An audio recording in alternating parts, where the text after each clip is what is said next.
Howdy, guitaraholics and puppy fans. Luna wanted to start off this video and just say hi. Say hi, Luna. Luna's very much into the guitar scene. And really, she just can't get away from me when I'm playing because, you know, she's in the house. Right, baby? Wes don't play quietly. So here we go. It has been a minute since I have given you another video full of gitainment. And I appreciate you sticking around and checking it out. So what do we have today? First of all, what I had planned initially was sort of a lesson. You know, I wanted to talk about my style of soloing and basically concentrate on taking the pentatonic scale, the minor pentatonic scale, and how to move that across the neck.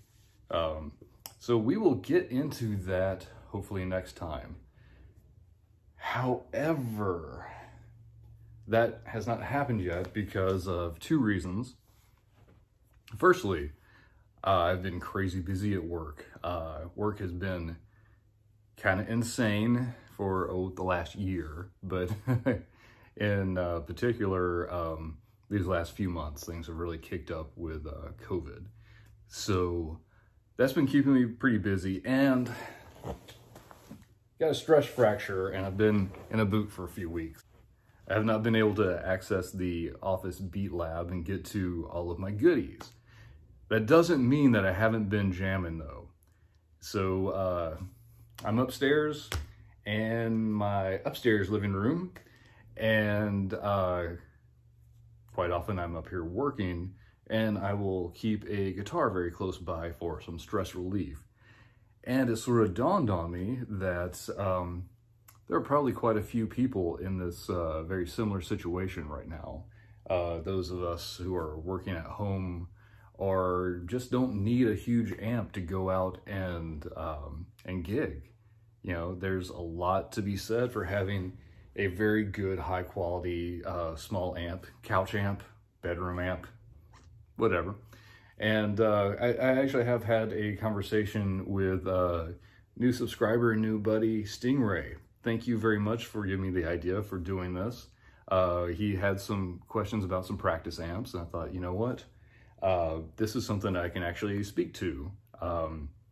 Yeah, I can give advice through the comments, no problem, but it means a little bit more when you can pull out the actual product and have a little demonstration.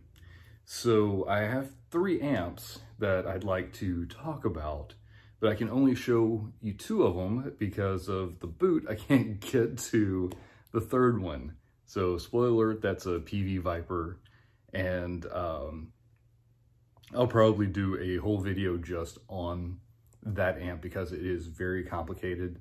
I'll tell you right off the bat, it's extremely versatile. It'll play acoustic, electric, and bass. And it's got a bunch of amp modeling and effects built in, but it is not user-friendly. If you have the time to sit there and figure it out, you can make anything sound good with that amp. Particularly if you spend the extra money and get the foot switch so you unlock the built-in effects loop. It really can be sort of a one-stop shop amp for your home recording, jamming, whatever. But again, because of the boot and all the shit on the floor in the guitar room, I can't get to it. But I do have 2 amps I'd like to talk about, starting off with this Yamaha. So I believe this is THX. There is a new generation of these amps out right now, and I have not had a chance to play on them because going to guitar stores just ain't happening right now. But I can tell you this 1st generation high gain model is extraordinarily impressive. I have had a lot of luck playing with this amp, getting some really good tones. I've recorded with this amp, and I've jammed with friends with this amp. So even though it is the size of a lunchbox, it had no trouble keeping up with 2 acoustic guitars. So this is a great size, and it's also kind of a space heater. When you turn it on, it kind of has this really cool glow as if it has tubes in here. It does not. This is solid state. This is a modeling amp. But let me just plug in here.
That's just one setting. You get 5 presets. You get 1, 2, 3, 4, 5, 8 different amps to choose from. Gain, master, bass, middle, treble, and then in the effects you've got a lot of dust. Let's see, chorus, flange, phaser, and tremolo.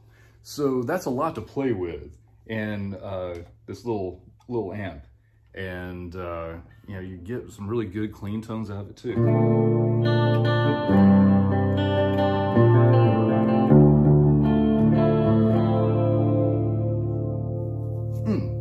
There we go.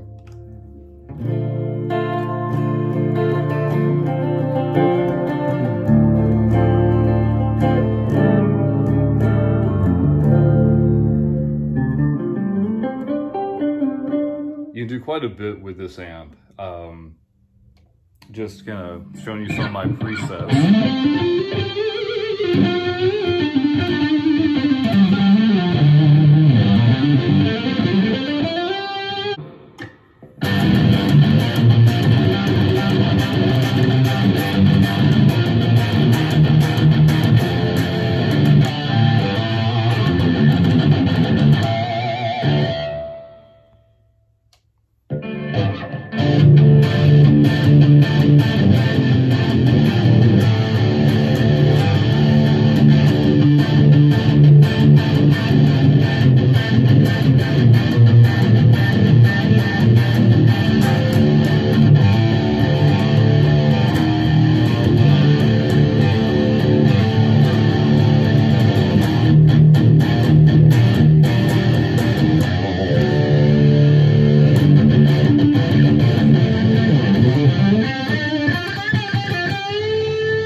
So yeah, this is very diverse. This is just scratching the surface of what the amp will do.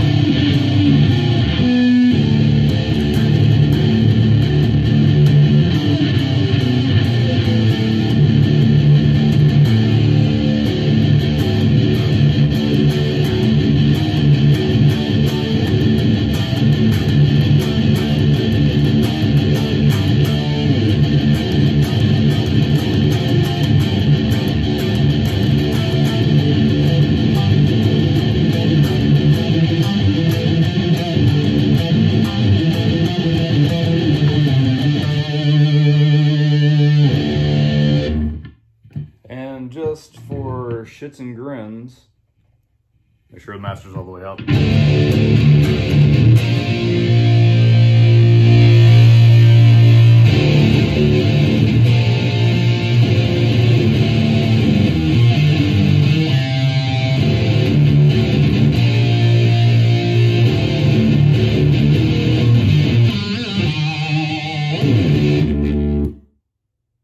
It can get loud.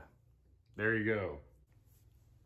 All right, so for the next amp I would like to talk about, this is I believe this is still available. I really should have looked this up before I started the vid. But this is called the iRig, and this is a little bitty amp. This is very, very portable. In fact, so much so that there is a place on the bottom where you can attach this to a speaker stand, and it'll run on batteries. Actually, both of these amps will run on batteries, and I should have said they both do have a speaker out. I have not tried out the iRig to see if it'll, you know, how well it'll power an external cabinet, but the Yamaha does with no problems whatsoever.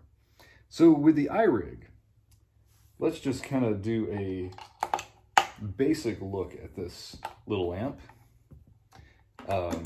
First of all, you have some very basic controls on here. So once you turn on the power, assuming that this is plugged in still, that's not plugged in. That's why that's not working. Okay. Okay, lesson 1, kids. Whenever you're doing an amp review, make sure the damn thing is plugged in.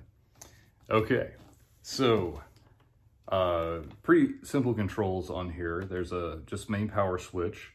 You have a gain knob, bass, mid, treble, and volume. So very, very basic. You have clean, drive, and lead for your channels. So yeah, very small amp. Let's just kind of go over some of the sounds we have here. So this is clean, running both humbuckers. A little bit on this guitar. This is the Gibson SG-70s Tribute that has the Robo tuners on it, if you can see there. So it's self-tuning, and because those only get within a few cents, they have an accuracy of a few cents. I put on a fine-tuned bridge, which makes it look a little classier, and gives you a whole lot more room to dial in perfect tuning for recording. You also have a pair of dirty fingers, which I love these pickups. Fantastic. So now that you know what you're hearing, this is the clean channel.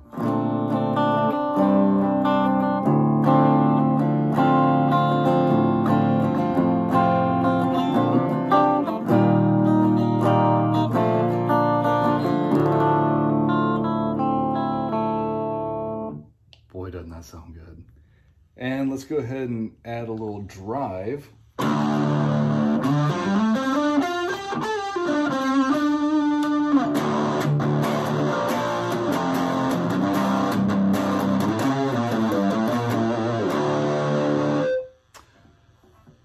Don't go run out to buy it just yet, because we got one more lead.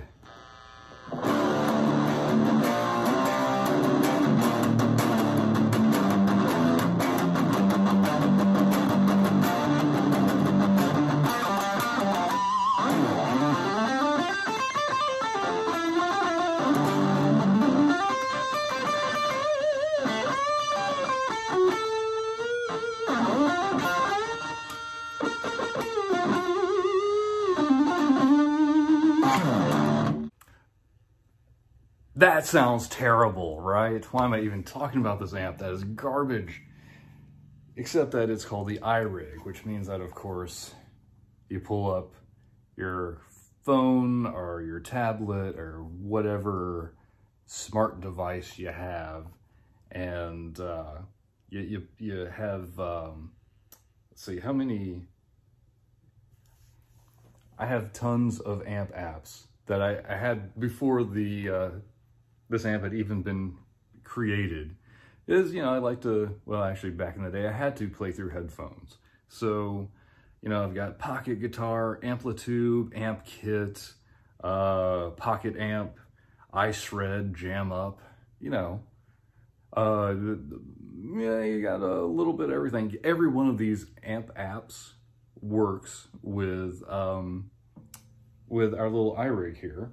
So you just plug in your iDevice or whatever you may have, and the iPad Mini is now the brain of this this little amp.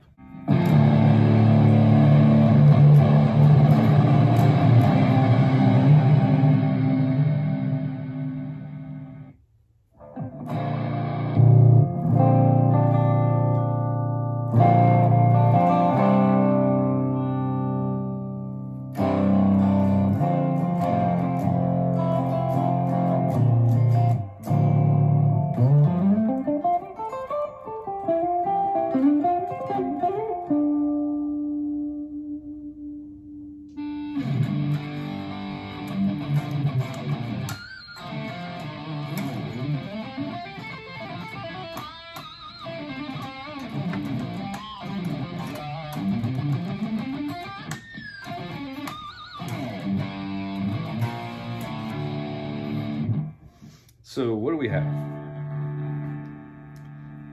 Here's my list of presets. I know that's tiny and you can't really see it.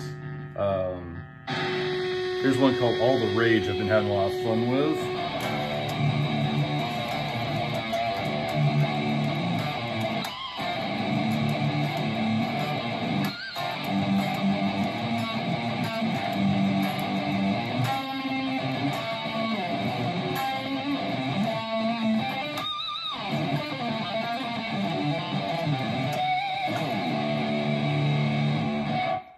And what's great is you've got your list of pedals here. You can just click on and off, no problem. So basically, I should show you what I'm doing.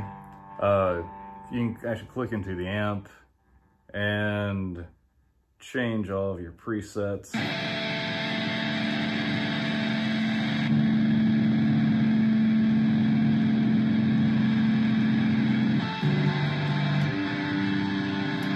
So it's quite a lot to play with. So with amplitude, there we go. So with amplitude, you can just stick with the free stuff and have a very good sounding little amp, or you can buy a bunch of stuff. And they have a deal going where $50 buys every amp, mic, pedal, effect, everything. So, you know, you add $50 to the price of the amp, which is $100 or so, I think. Or that's what I paid for it a while back. But, you know, it's a good deal. And you can just kind of pick and choose. I only bought a couple of pedals and a Peavey Valve King that I like because it sounds a whole lot like my actual Peavey 6505. This is cool though. This is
enough of that. Okay, so it's a lot to play with. You really can't go wrong with either. I would say if you're not going to really jam with other people, the iRig is great. It probably out the door is going to cost you less than the Yamaha. And adding in apps like this, absolutely worthwhile. The flip side of that, if you're doing like I'm doing and using your iPhone to record your YouTube videos, you can't use the iRig at the same time as you're recording. So the main drawback of the iRig is you can't use your phone to record and run the amp at the same time. It is a very versatile little amp, and you have a ton of apps that you can use to power the thing. The effects without a smart device powering it are garbage, but you didn't buy it for that. You bought it to sound like you had a Mesa Boogie or a Peavey or a Marshall in your stable. So the Yamaha, to cap it up, I love this amp. I still play with this all the time. Anytime I don't want to lug around a big amp, that's my go-to. Even more so than the Peavey, because I'll be perfectly honest, the Peavey is so difficult to navigate. The battery of arms is hella complicated. You can make it sound good, it's just it takes a lot of tweaking, and every dial is also a push button, and it's kind of nuts. But it does have a built-in tuner. Actually, so does the Yamaha. I think you'll be happy with any of them. It's when you're talking about just kicking back on the couch and jamming, any one of the three would be more than adequate. My pick would probably be the Yamaha, just because super easy, sounds incredible. The presets have nothing to do with the actual physical buttons or the knobs on top. You dial in what you want, you save the preset, keep fiddling with it, and if you like it better, you can override the preset. If you like, oh gosh, I really like what I had, I don't know where it was, just hit the button, you're right back to where you were. In fact, I used this recording with my buddy a couple years ago, and the tone I had set with a 9 7 string sounded great on its own and just muddied up the mix. So we went in and played with some effects, played with the tone controls, and at the end of the day, he got it right in the mix where it was supposed to be. But playing by itself sounded terrible. Just hit a button, right back to where I was. No harm, no foul. So I hope this helped, and just remember, anything to keep jamming. I don't have one of these to demo, but they're amps that fit right into the input jack and run straight out to headphones for silent jamming. I've heard good things about them. There are a bunch of varieties out there. Whatever you gotta do to keep playing guitar. So until next time, and hopefully I'll be able to do that lesson video for you. This is Wes signing out. Keep on jamming, Guitaraholics. Yeah.